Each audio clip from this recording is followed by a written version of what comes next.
Well, welcome back to my shop. This morning I'm going to continue with some experimentation with these 3D compound cuts. Like to experiment with different types, and got one here. This morning I decided to try a slimline vase for flowers. Now I don't know how we're actually going to put a flower in here. Probably drill a hole down the middle, but it's not going to be a real vase, so you're not going to be able to use real flowers with it, so, especially since it's made out of wood. But maybe we can make a flower later on down the road and try that and see what happens. For the time being, however, let's see if we can do the vase. I took a piece of old plywood, old 2x4 here. It's an old grungy one that I had lying around, and we're going to use that. It's 1.5 inch by 1.5 inch, of course. I'm going to have the pattern for this up on Etsy if you want to try it yourself, if it works out for me. And you can click on the link down below to get this pattern, along with a couple of other compound cuts that I've come up with in the past, which you might enjoy playing around with. Okay, so let's get going on this. We got to first of all cut out our pattern as usual.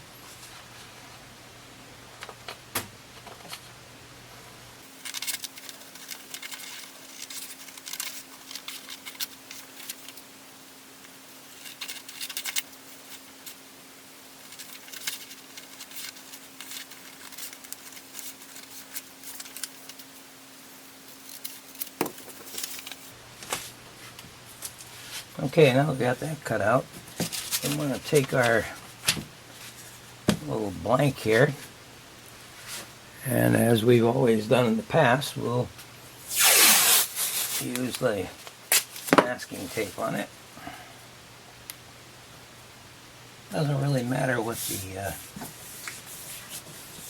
outside of these blanks look like, because the actual product that you're going to make going to be coming out of the center of the wood, which usually looks pretty good.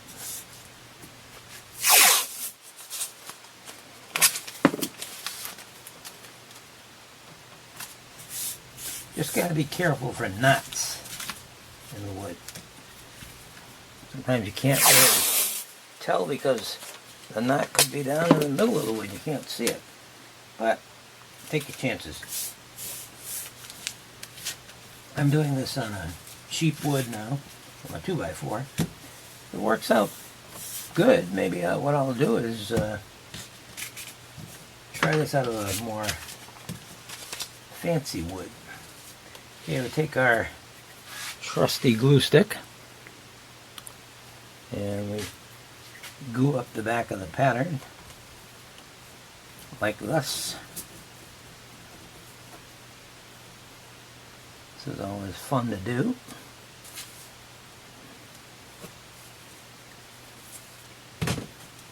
Okay, take our stick here, line up the line, of course,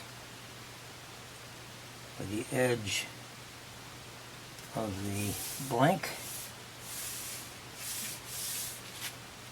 Bring it down so it's on this edge. A little bit closer, see if we can pull it back a bit. I think we can. Yeah, you don't want these big pieces to be too close to the edge. Here's one here, but I think it'll be all right.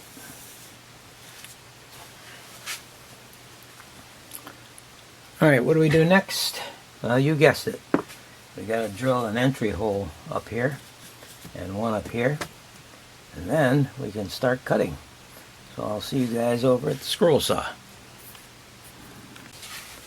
Okay, here we are back at the scroll saw, and I drilled a couple little entry holes there, and one on each side.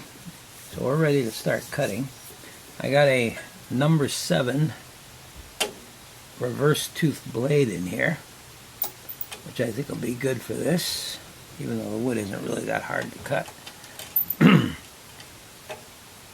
And we'll be ready to go. So let's put this through with that thread that's through the bottom. There we go.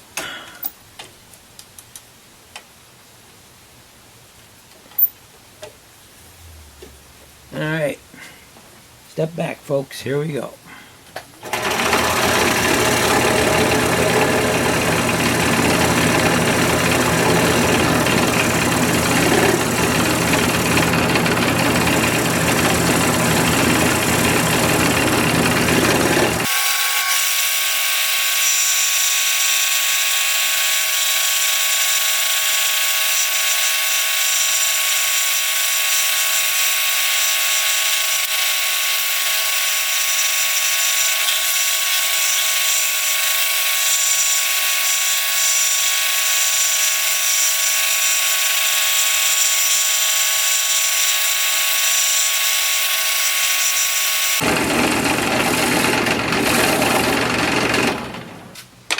Okay, we got the first section cut out. Pretty easy, straightforward cut. Nice soft wood in this case. Now the next thing we have to do is we're going to do the other cut. But if we just leave it the way it is, it could be a problem because it could fall out or move and make it a little irregular. So what we're going to do is take this and tape it down so that it doesn't go anywhere. Put a piece of tape right over it like that. Okay. Here's the part we're going to cut. Here's the bottom of the other piece, so take that. And we'll just tape that in place too. We don't want this guy going anywhere. Okay. And you can still see our entry hole here, luckily. Didn't cover it up too much. So let's take that over the scroll saw again and finish it off. Insert our blade and do our final cut here. And hope we get a nice looking little vase out of this. Here we go, folks.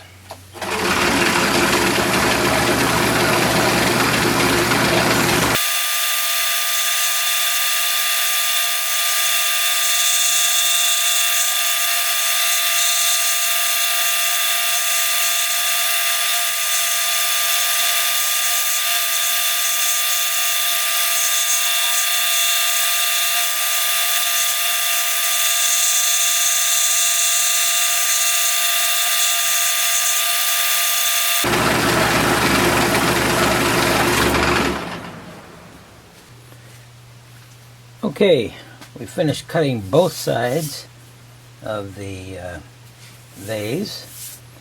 What is it going to look like? Well, we're going to find out in a few moments. I never used to like cutting compound cuts. I always thought it was kind of difficult, but the more you do, I guess it's like anything else, a little bit easier it becomes. And it's always the fascination with what is inside that really makes it enjoyable. You never know what's going to come out of this, even though you may have done it before. There's always some kind of surprise that you might get. Alright, I like to cut right through on the last pass to take this door off. Sometimes helps me to assure that I'm going to get what I came for. Alright, comes right out like that. Then you pop the other pieces off. And we have here, ladies and gentlemen, a pretty nice looking vase. Does it stand up? Yes, it does. Let's back off here a little bit so you can see it. Kind of interesting. The shape. You know, of course, that it's going to have a little bit of squariness to it, which is not really a problem. We're going to take this over to the sanding mop and see what we can get to round that off. Also want to use the flat sander on the bottom here too to level this off a little bit. So let's go over to the sanding mop and see what we can do with it. Okay, the bottom of this isn't quite perfect. It's not too bad actually, but what I'm going to do is put this down on here just a little bit to remove whatever bulges there might be in it.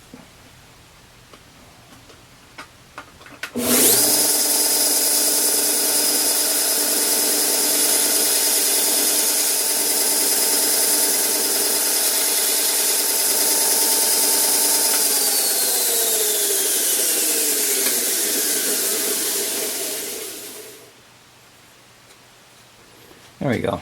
Stands nice and straight. If you're going to shave that bottom off, just be careful you don't put an angle in it so that it leans later on. You have the leaning vase. But this one came out pretty good. All right, let's take it over to the mop sander now and do some work on it there. Okay, we're going to use the mop sander here to try to get some roundness to this. Not going to be perfectly round, but that's okay.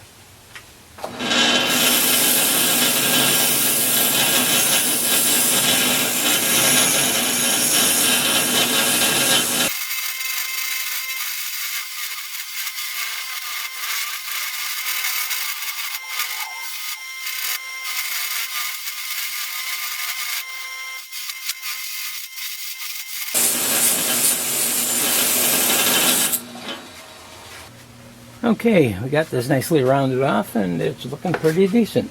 I like the little grain in the wood.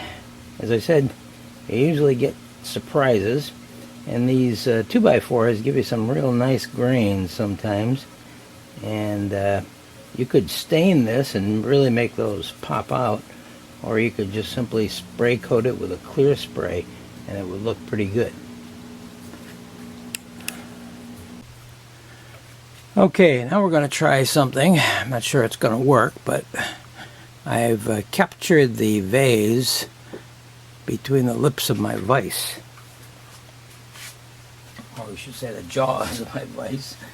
And I'm going to do a hand job on this. It's going to be just eyeballing it in the center the best I can.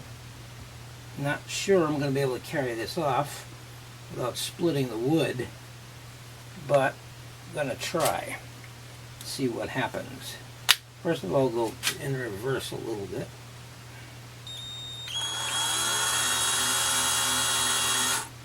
That will establish where I want the hole to be. Now, I'm going to have to be pretty much on center with this, but we'll see what happens. Cross your fingers.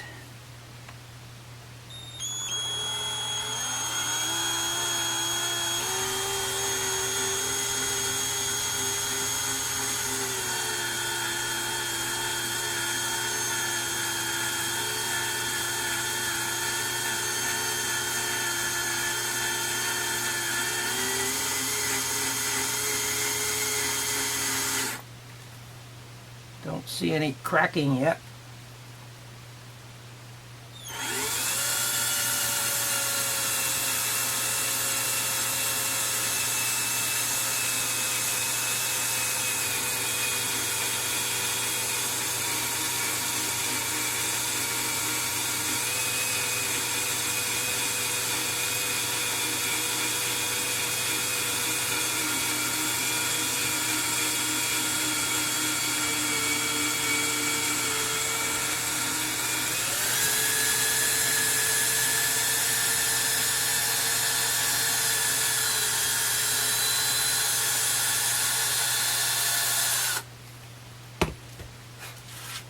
I believe we actually did it without cracking the wood, and it went down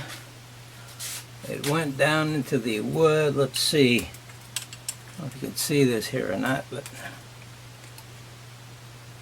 about 4 inches into the wood, which isn't too bad.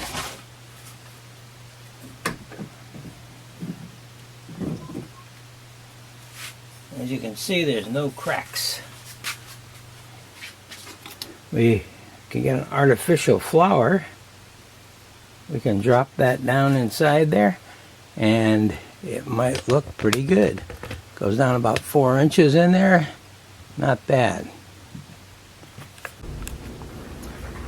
Okay, the vase is pretty well set here. I've got a little 4-inch hole in the top, and I need some kind of a finish on it, which I can do. But you're going to need a flower, of course, to make it look good, and you're not going to be able to use real flowers in here, at least not for a long time.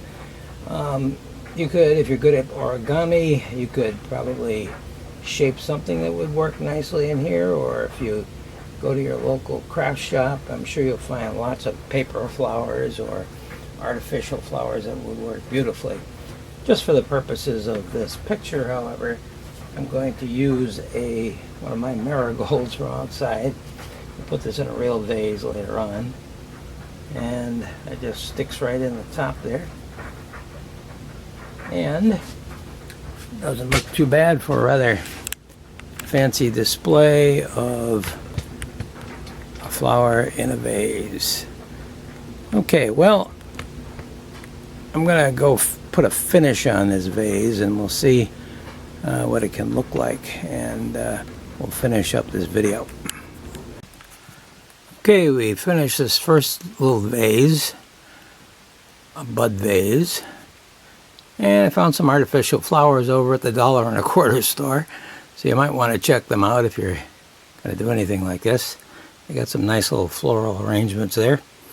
And I also painted this vase a gold color, and it came out pretty nice, I think. So here you have, see if we can get it a little sharper there. Okay, I think you got it a little sharper there. And, well, that pretty well sums up this project, although I am going to have several other vases here. I'll put up some pictures so you can see what they look like. Hope you like this project, and if you want to take a shot at it, well, go ahead.